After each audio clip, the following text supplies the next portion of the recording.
Well, hello there. Come on in. I'm Chris Brown. I'm your humble chimney sweep.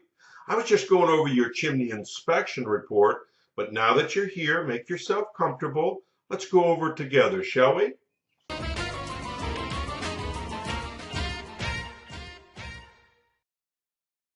Okay, now let's take a look at the inspection report and see how it reads out. This is a generic report. This is exactly what you will get, only your information obviously will be filled into all these blanks. The upper right-hand corner of the report is the legend. Each one of these initials pertain to something. A is consistent with the age of the chimney. B, see comments below. C, repairs needed. D, need further evaluation. Or E, not applicable. And they're placed into the boxes next to the parts of the chimney that can be easily identified in this diagram.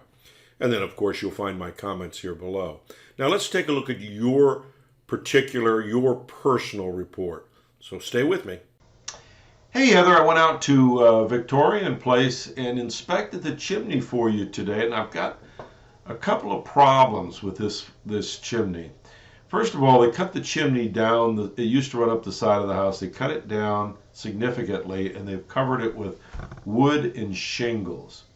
I don't know what they sealed off the top of that chimney with. I don't know if it's cement or what. A lot of the debris that was taken off, a lot of it went down the chimney, and if you look, let's see here, if you look in here inside, this is the damper, you can see the debris. This is as far as I could move that damper. It is not open by any stretch of the imagination, and there's so much debris, masonry debris like rocks, parts of bricks, maybe whole bricks, sitting on that damper. I can't move it. The problem with that is I don't know what's above it. I don't know if there's wood above it.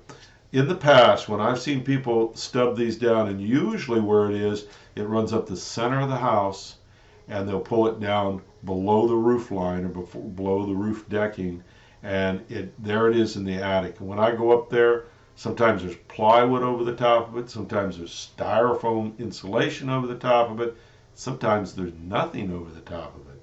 I don't like any of those scenarios. What I would like to do here is I would like to be able to get that damper open and run a camera up there and see what exactly is up there.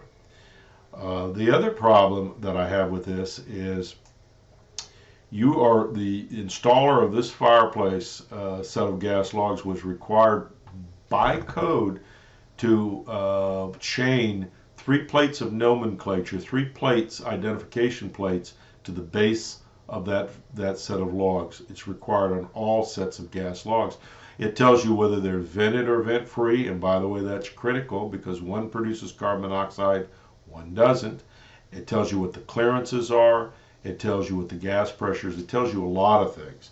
I could not find them anywhere. I looked everywhere around there and I couldn't find them. The other thing that was bothering me was the gas was shut off both in the firebox area and outside. I turned them on just for the purpose of lighting the logs to see if they worked. I let them run for a couple minutes using a CO detector, commercial CO detector. It was going off. In other words, carbon monoxide was spewing into the house. I don't know without those plates of nomenclature whether that is a vented set of gas logs or a vent-free set of gas logs. Vent-free usually has an oxygen depletion sensor, an ODS, oxygen depletion sensor. I couldn't find it on there. That's one way to identify it. I don't know, but you can't use those logs in this fireplace the way they are because they're spewing carbon monoxide into the house. I would like to see that fixed, and I'd also like to have an opportunity to somehow get that damper out of there and get all the debris that's behind there out of there and run a scope up there and see what exactly is in there. I've given you a price on removing this and trying to do that.